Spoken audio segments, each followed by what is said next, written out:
کیا اللہ کے نبی صلی اللہ علیہ وآلہ وسلم کا پیشاب اور خون کسی نے پیا ہے؟ دیکھیں اس کے اوپر میری ویڈیو ریکارڈ ہے.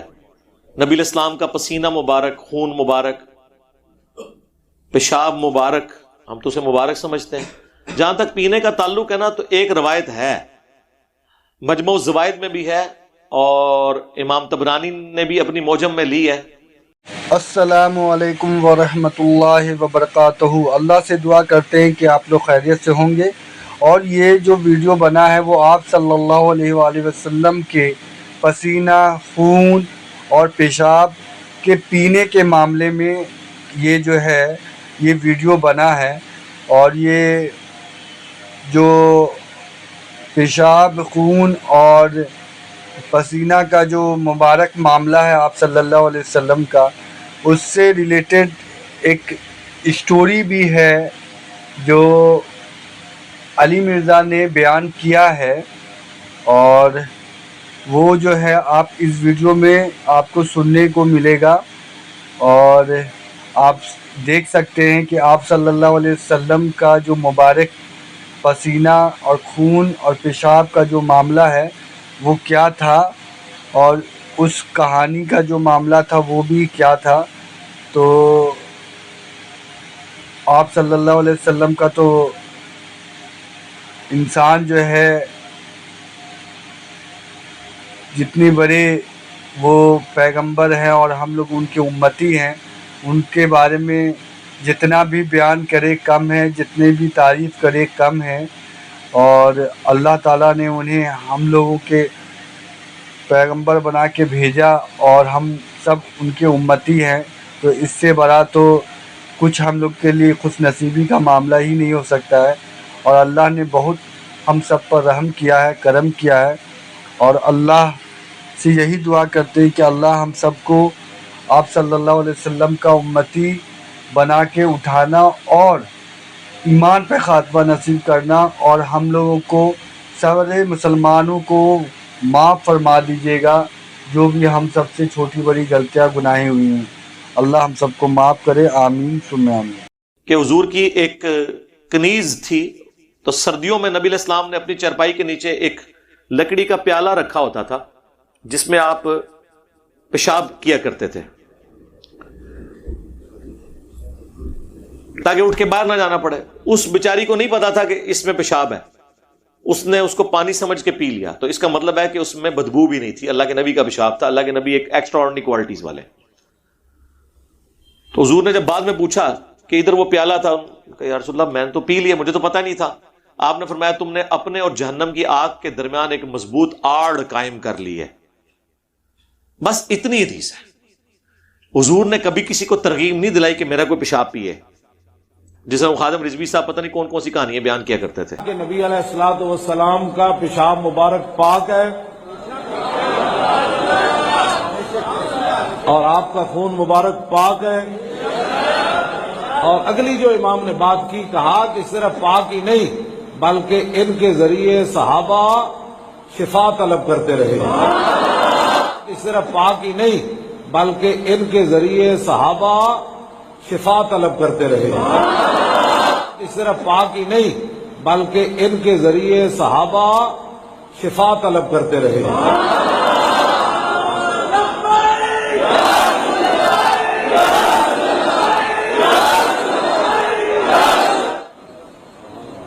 یہ جملہ میں نے کسی پہلے نہیں پڑھا، کبھی بیان بھی نہیں کیا، تو پڑھا میں نے پہلی بار ہے. یہ لفظ اگلے پہلے تو میں بیان کرتا تھا، لیکن یہ پہلی بار پڑھا تو اس وقت کا نشہ ہے کہ جن کا پیشاب مبارک جو ہے اس کے اندر شفا موجود ہے. اور صحابہ حضور کا پیشاب مبارک اور خون پی کر شفا حاصل کرتے تھے. اور صحابہ حضور کا پیشاب مبارک اور خون پی کر شفا حاصل کرتے تھے.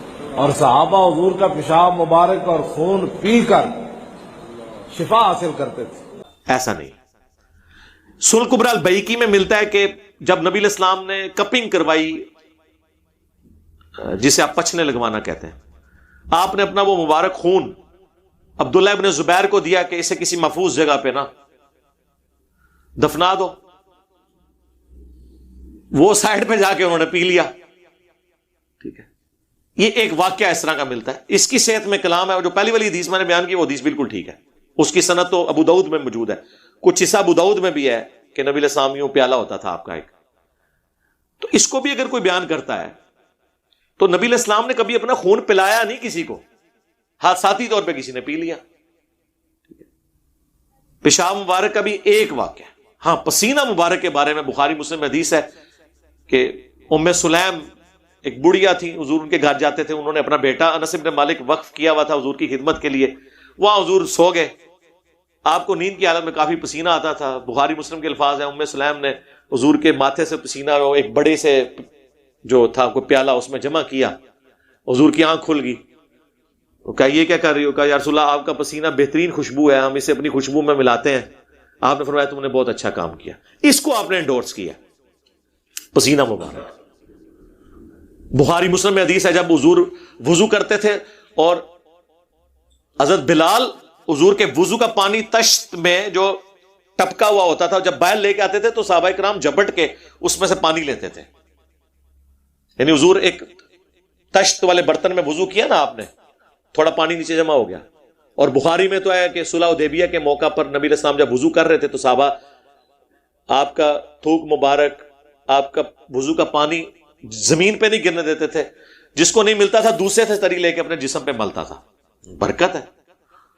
یہ یاد رکھیں نبی علیہ السلام کوئی عام انسان نہیں تھے, ہاں یہ ذہن میں رکھیے.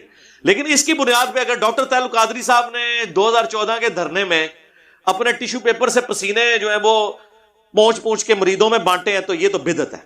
یا الیاس قادری صاحب اپنے منہ کی وہ جو ہڈیاں ہیں وہ چبا چبا کے لوگوں کو دے رہے ہوتے ہیں, مدنی ٹی وی کے اوپر انہوں نے باقاعدہ ویڈیوز ریکارڈڈ ہیں, اور وہ کہتے ہیں حضور بھی اپنے یار حضور اگر اپنے تبرکات دیتے تھے تو کبھی حضرت ابو بکر عمر عثمان و علی نے اپنے منہ کا جھوٹا کسی کو دیا ہے؟ وہ حضور کی شان ہے. وہ تو صحیح بخاری میں ہے, انس بن مالک سے ایک بال ایک تابی کو پہنچتا ہے اور وہ کہتا ہے اللہ کی قسم رسول اللہ کا ایک بال میرے پاس ہونا دنیا اور دنیا کے اندر جو کچھ ہے اس سے بڑھ کے مجھے محبوب ہے.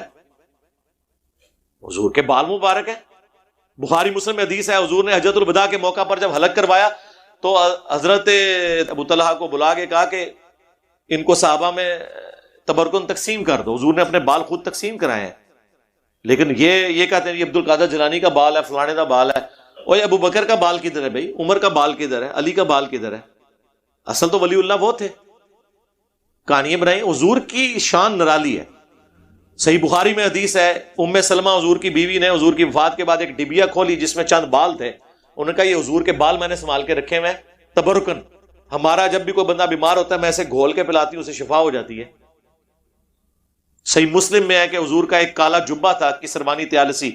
اسما بنت ابی بکر کہتی ہیں یہ اما عائشہ کے پاس تھا میری چھوٹی بہن, جب وہ مر گئی تو میں نے یہ لے لیا. یہ حضور پہنتے تھے اور ہم اس کا دھون مریضوں کو شفا کے لیے پلاتے ہیں. حضور کے تبرکات. اب بال تو ڈائریکٹ تبرک ہے, اور حضور کے جسم سے لگا ہوا کرتا مبارک بھی, اس میں بھی شفا ہے. لیکن اس سے بزرگ تو نہیں ثابت ہو جاتے.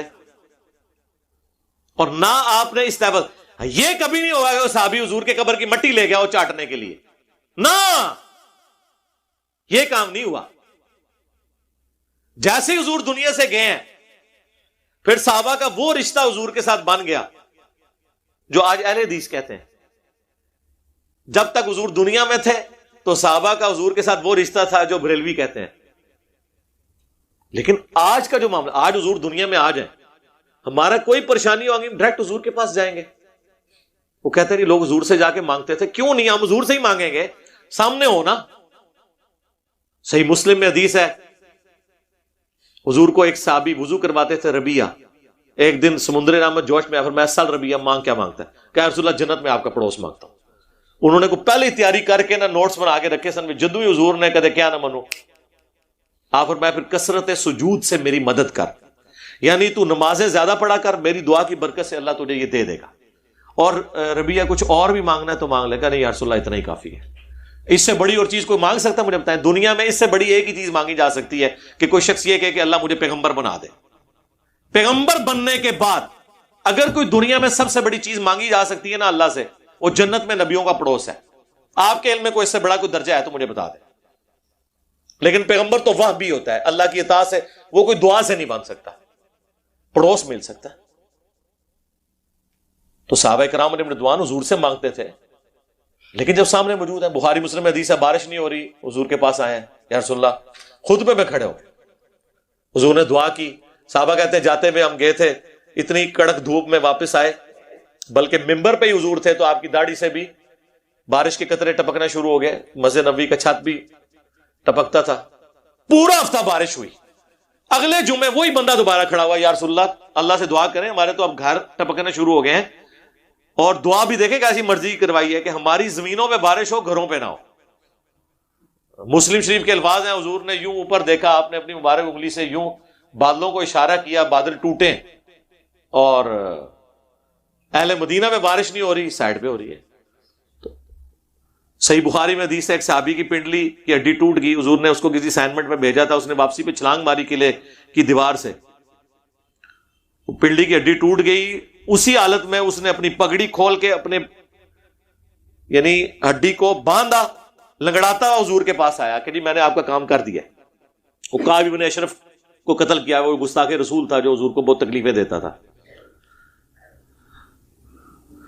حضور نے خود پوچھا کہ یہ کیا ہوا ہے؟ ان کا یا رسول اللہ میں نے چھلانگ ماری اتنی اونچی دیوار سے، تو عبد القادر جیلانی تو لینڈ کر سکتے تھے، وہ اڑ سکتے تھے، میں تو نہیں اڑ سکتا نا. ہاں اگر ایک صحابی عبداللہ ابن عتیق قلعے کی دیوار سے چھلانگ مارے اور ان کی پنڈلی کی ہڈی ٹوٹ جائے تو بابے تو شاہی کوئی نہیں، وہ تو نہیں اڑ سکے.